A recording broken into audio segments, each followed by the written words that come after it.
people are gone, the cultures are gone, the places are gone, and yet, like a time capsule, you have this item that tells a story. Rome deceived the world for 2,000 years, hiding truths it swore would never resurface. When Mount Vesuvius erupted, it buried not only a city, but also a secret library packed with forbidden writings. For centuries, the scrolls lay unreadable, thought to be lost forever. Now, artificial intelligence has forced them open. What emerged is more than philosophy or politics. It is a terrifying passage Rome deliberately erased, a truth so dangerous it was meant to vanish forever. I swung for the fence. I gave him a talk where I said, I think we can read everything inside the Herculaneum scrolls without opening them. The Forgotten Library of Herculaneum. In the year 79 AD, Mount Vesuvius erupted with a force that no Roman could have imagined.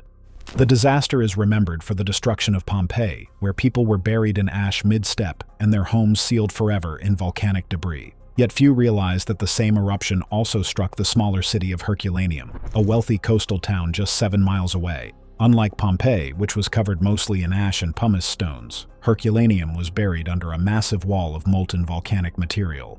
This torrent hardened into a rock-like barrier more than 80 feet thick. It entombed the city in a way that preserved it far differently than Pompeii. Because of this unique burial, things that usually rot or vanish with time survived. Wooden furniture, loaves of bread, wax tablets, and even delicate fabrics were found when Herculaneum was eventually uncovered. But the most important survival was something much more valuable: papyrus scrolls. These fragile rolls of writing were the record of ideas, histories, and secrets of Rome's elite class. And in Herculaneum, an entire library of them was trapped by the eruption, hidden for nearly 2,000 years. This was not just any library. It is the only complete ancient library ever discovered in the world. That fact alone makes it a priceless time capsule. The scrolls offer a direct line into the thoughts of Rome's intellectual and political elite, the very people who shape decisions at the highest levels of power. Unlike broken fragments of papyrus that survive elsewhere in the Mediterranean, these were once whole collections, preserved together in one place, belonging to one household. The location where this library was found is known as the Villa of the Papyri. Its discovery was not part of a planned excavation. In the 1700s, a farmer digging a well accidentally broke into its roof.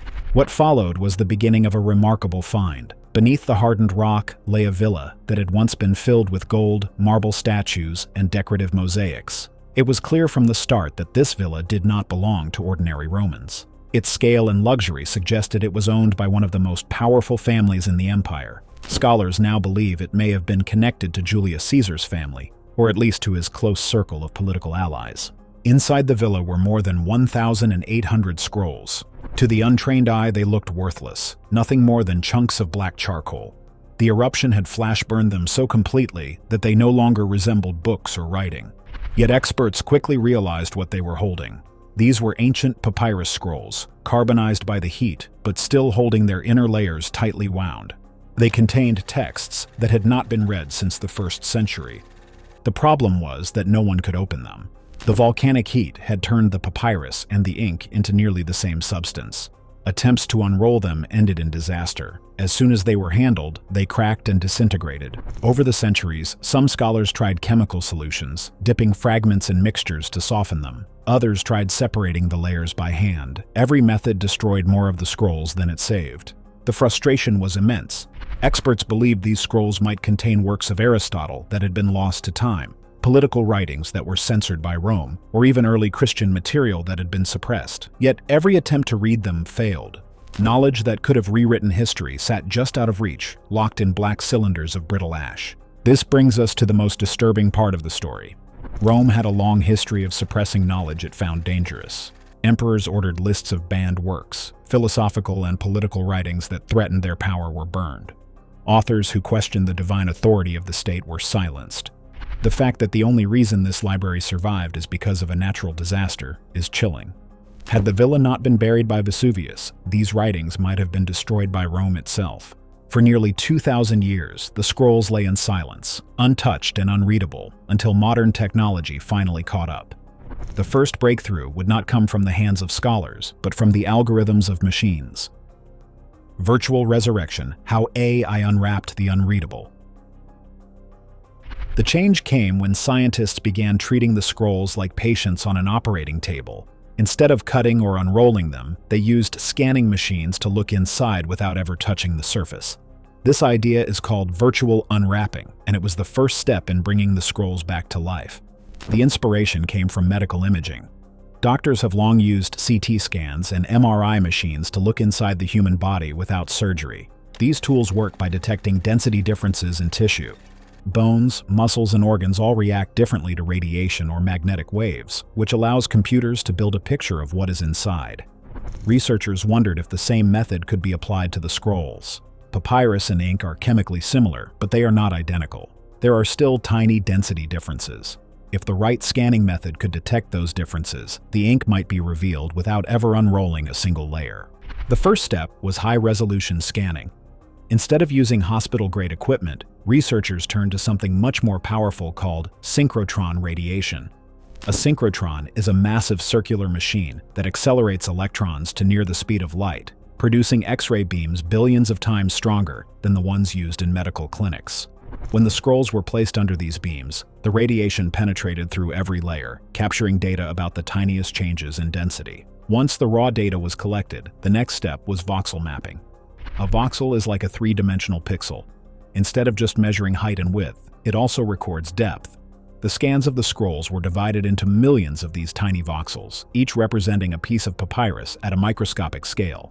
This allowed scientists to reconstruct the scrolls digitally in 3 dimensions, seeing every fold and curve inside them. The scrolls, however, were tightly wound and crushed from centuries of pressure. This is where layer separation algorithms came in.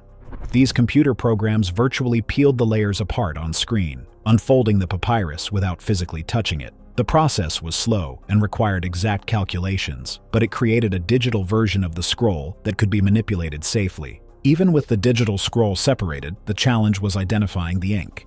This is where artificial intelligence came into play. Neural networks, which are computer systems designed to learn patterns, were trained using thousands of examples of ancient papyrus fragments. The AI was fed both clean samples of papyrus and known samples of ink. Over time, it learned the subtle features that distinguished ink from background material, even when the two were chemically similar. It could detect microscopic differences invisible to the human eye. With this training, the AI could process the scans of the scrolls and mark out where writing appeared. But identifying letters was not enough. The AI also reconstructed the text. It stitched together fragments into coherent words, sentences, and eventually paragraphs. Unlike humans, who might see random shadows and believe them to be letters, the AI worked statistically. It only marked writing when the probability was overwhelmingly strong. This meant the results were not illusions, but confirmed text. The most astonishing achievement was the recovery of marginalia. These are the small notes that ancient scribes left in the margins of documents. They are usually the first to disappear with time, but the AI uncovered them with precision. Some were corrections, others were questions, and some were short commentaries. These notes provided a direct glimpse into the thoughts of ancient readers, not just the authors. For the first time in history, complete sentences appeared from inside scrolls that had been unreadable since the 1st century. AI had not only restored the main works, but also uncovered erased and hidden layers. What began as a technical triumph quickly turned into a historical earthquake, because the scrolls did not only preserve philosophy, they also preserved forbidden knowledge that Rome had worked so hard to silence. Epicurus against the gods. Philosophy. Rome couldn't tolerate. When the Herculaneum scrolls were finally decoded with the help of artificial intelligence, one of the most shocking revelations was the survival of texts from Epicurean philosophy. At first glance, Epicurus may sound harmless, a Greek philosopher from centuries before the Roman Empire. Yet what his teaching said about the gods, death, and human life directly challenged the foundations of Roman power. That is why the recovery of these works is not just an archaeological curiosity. It is a revelation of dangerous ideas that Rome had every reason to bury. Epicurus taught that the gods did exist, but they had no role in human affairs. They did not control the weather, they did not punish people for sin, and they did not hand down rewards for virtue. In the Epicurean view, the gods lived in perfect peace and were indifferent to human struggles. For ordinary Romans, this was shocking. Their daily lives revolved around sacrifices, rituals, and prayers meant to gain divine favor. To say the gods simply did not care was to strip away the entire religious framework of Roman society. Epicureanism also denied divine punishment or reward after death. Romans lived with the constant belief that actions on earth determined a fate beyond the grave. Epicurus rejected this completely. He taught that death was simply the end, nothing more than the dispersal of atoms. Fear of eternal torment was, in his words, an unnecessary burden placed on human beings. This belief freed people from the terror of punishment in the underworld. But in Rome, it also undercut one of the main tools used by leaders and priests to control the public. Even more dangerous was Epicurus's rejection of the fear of death itself. If death was nothing to fear, then emperors could no longer use executions and threats of divine judgment as effective weapons of control. Epicureanism offered liberation from fear, but that liberation posed a direct threat to rulers who relied on fear to govern. Rome feared these ideas for clear reasons. Emperors tied their legitimacy to religion. They claimed divine ancestry and had themselves declared gods after death. Priests and augurs read omens and claimed that the gods endorsed wars, laws, or political decisions. If the gods did not matter, as Epicurus taught, then Rome's entire political structure was hollow. If divine favor was an illusion, then the emperor's claim to power was nothing but a fraud. What made the AI findings so explosive was the detail. The recovered texts included entire passages mocking sacrifices as nothing more than childish games. In the margins, notes described augurs, the priests who read signs from birds and sacrificed animals, as liars for bread. This phrase meant they were deceivers working only for money and influence. Even more shocking, one annotation accused emperors of inventing divine status to control the masses. This was not careful philosophy, it was blunt criticism, preserved inside a library linked to the most powerful Roman families. History confirms that Rome worked to suppress such ideas. Ancient writers recorded that authorities burned Epicurean texts on several occasions. Yet fragments survived, and now, with the Herculaneum scrolls, we see how far those ideas had spread. The presence of these works in such a villa suggests that Rome's intellectual elite studied them in secret. They dared not circulate these views openly, because doing so could mean charges of treason. But behind the safety of private walls, these forbidden philosophies continued to thrive. What AI uncovered next would be even more explosive. Hidden critiques of power.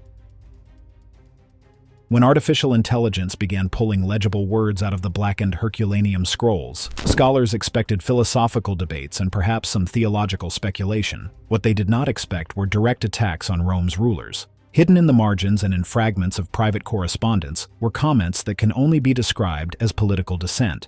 These were words that no Roman could have spoken publicly without facing execution. The AI identified marginal notes that were especially shocking. In one passage, senators were described as wolves feeding on the flock. The meaning was unmistakable. Senators were compared to predators devouring the people they were supposed to represent. In another fragment, emperors were labeled men who eat the republic. This phrase struck like a knife. It accused the emperors of consuming the very state they claimed to protect, turning the republic into their personal feast. The bluntness of the language suggests it was written in private, perhaps as a comment by a reader or a teacher who trusted that the words would never be seen outside of that circle.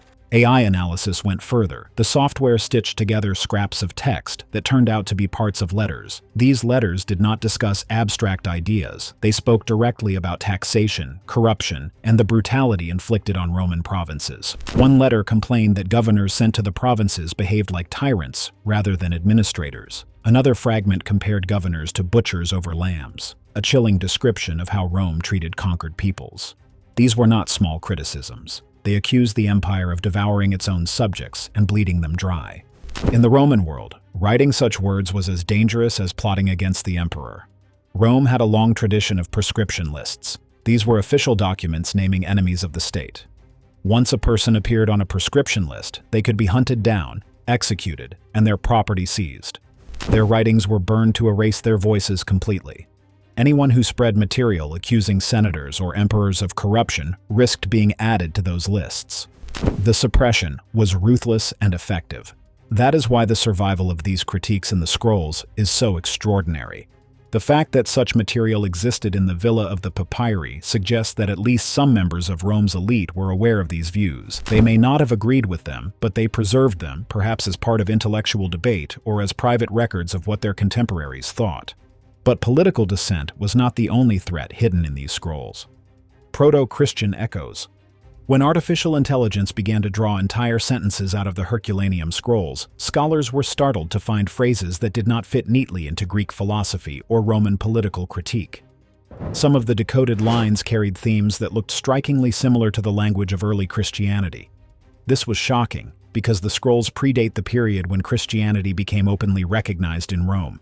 What appeared were not full Christian gospels, but traces of theological debates that overlapped with ideas that would later define the new faith. Among the decoded fragments, AI highlighted a repeated reference to a just man who suffers on behalf of others. This figure is not named, but the idea itself is unsettling. In Christian tradition, Jesus is often described as the just man who bore suffering for humanity. To see such a concept appear in texts preserved inside a Roman villa is extraordinary. Alongside this, there were discussions of forgiveness, the possibility of resurrection, and eternal life. These themes are central to Christian belief, yet here they appeared not as organized doctrine, but as points in an intellectual debate. The AI showed that these writings were not copied from Christian scripture. They were written earlier and framed more like philosophical arguments. That makes them even more important, because it suggests that ideas similar to Christian theology were already circulating in intellectual circles. This raises the possibility that Christianity did not emerge in isolation, but that Roman and Greek elites were exposed to ideas that would later form the foundation of the faith. To understand the danger of such texts, one must recall the historical reality of Christianity in the Roman Empire. Until the 4th century, Christianity was not only unrecognized, but illegal. Christians were persecuted, executed in arenas, and crucified for their refusal to worship Roman gods. They were seen as enemies of the state because they rejected the emperor's divinity and refused to sacrifice to the traditional gods. For centuries, Rome fought to stamp out the new faith, often by destroying Christian writings and hunting down their communities. If the scrolls contained even hints of these ideas, it would have been seen as dangerous evidence of ideological spread among the elite. The survival of these themes suggests that Christianity, or at least its core concepts, may not have been confined to small groups of believers in secrecy. Instead, they may have been debated and recorded in intellectual environments connected to Rome's ruling families. That possibility alone would have alarmed Roman authorities, because it challenged the claim that Christianity was a marginal movement until much later. Rome had a history of destroying texts it found threatening. Emperors ordered the burning of books that challenged their authority. Early Christian writings were often targeted for destruction during waves of persecution. The discovery of Proto-Christian echoes in the Herculaneum scrolls fits perfectly into this pattern. These were exactly the kinds of ideas Rome wanted to erase. The only reason they survived is because a natural disaster preserved them in volcanic ash, locking them away before censors could reach them. For modern readers, this raises terrifying implications. If the scrolls indeed contained traces of Christian thought, then Rome's suppression was deeper and more deliberate than previously believed.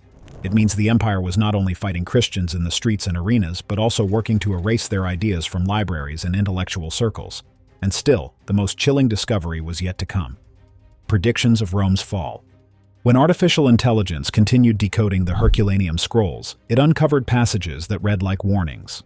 These were lines that predicted catastrophe for the empire itself, prophecies of destruction written centuries before Rome's eventual collapse. For rulers who built their authority on the idea of Rome as eternal, these words would have been intolerable. One decoded fragment described a city of marble turned to ash. Scholars immediately recognized the weight of that phrase. Rome prided itself on being the city of marble, a monument to empire and power. To suggest that such a city would end in ashes was nothing less than an apocalyptic prediction. In another line, rulers were described as devoured by fire and sword. This directly invoked the possibility of emperors falling violently, consumed by war and flames. Still more disturbing was a phrase about the eternal empire collapsing under its own greed. Rome's leaders called their empire everlasting. To find a text predicting its destruction by greed was a direct attack on its very identity. When these words are compared to Rome's real history, the parallels are chilling. In 64 AD, the Great Fire of Rome broke out under the reign of Nero. It consumed much of the city, turning marble and stone into rubble. Nero faced accusations of negligence, and even of deliberately allowing the fire to spread. Centuries later, in 410 AD, Rome was sacked by the Visigoths. The city that had once ruled the Mediterranean was plundered by invading forces. Citizens were killed, temples looted, and the capital was humiliated in a way no Roman could have imagined. The phrase about rulers devoured by fire and sword fits this event with frightening precision. Finally, in 476 AD, the Western Roman Empire collapsed altogether. Corruption, economic failure, and internal conflict tore it apart. The prediction about an eternal empire collapsing under its own greed becomes a stark reflection of how Rome truly ended. What was once declared everlasting was destroyed not only by external enemies, but also by the flaws of its own system. For Rome, prophecies like these were dangerous. Emperors presented themselves as chosen by the gods, protectors of divine order, and guardians of stability. To allow predictions of disaster to circulate would have undermined their entire political image. If elites in villas like this one read such lines, they may have seen them as warnings of divine judgment or as coded critiques of Rome's corruption. Either way, such writings could not be allowed to spread. This explains why these texts were suppressed. Prophecies did not simply predict the future. In the Roman world, they carried weight. They influenced public opinion, military decisions, and even imperial policy. Any suggestion that Rome's greatness was fragile or temporary had to be hidden or destroyed. The Herculaneum scrolls preserved these warnings only because volcanic ash locked them away before officials could burn them. If predictions of doom were shocking, AI went deeper still. In the overwritten layers of papyrus, it found something even more dangerous. The passage Rome tried to bury. Artificial intelligence did not just recover words written openly on the scrolls. It went further, exposing traces of text that had been erased and overwritten in antiquity. These faint remnants, invisible to the human eye, are called palimpsests. In the ancient world, papyrus was expensive, so scribes often scraped off older writing to reuse the surface. Most of the time, the original words were lost forever. But with deep learning reconstruction, I was able to detect subtle patterns in the papyrus fibers that revealed what had once been written beneath the newer layers. When the scrolls were scanned, the AI system compared each layer at a microscopic level. It analyzed variations in density that no human could distinguish.